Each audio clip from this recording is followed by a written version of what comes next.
How to change language on Bybit. Hi everyone, welcome back to our channel. This is Rose from Create Login and Delete. Without further ado, let's get started. Navigate to Bybit app from your app drawer and tap to launch it. Make sure that you sign into your account. Now tap on the person like icon at top left corner from your home page. From your profile feed, simply select the gear icon at top right to access setting page and choose language from the settings section. Currently, it has been set to English language. You will see a list of available languages will appear on your screen.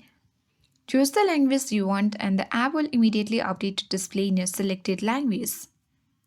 For me, English is the convenient language, so I have chosen English. You can choose any language according to your convenience.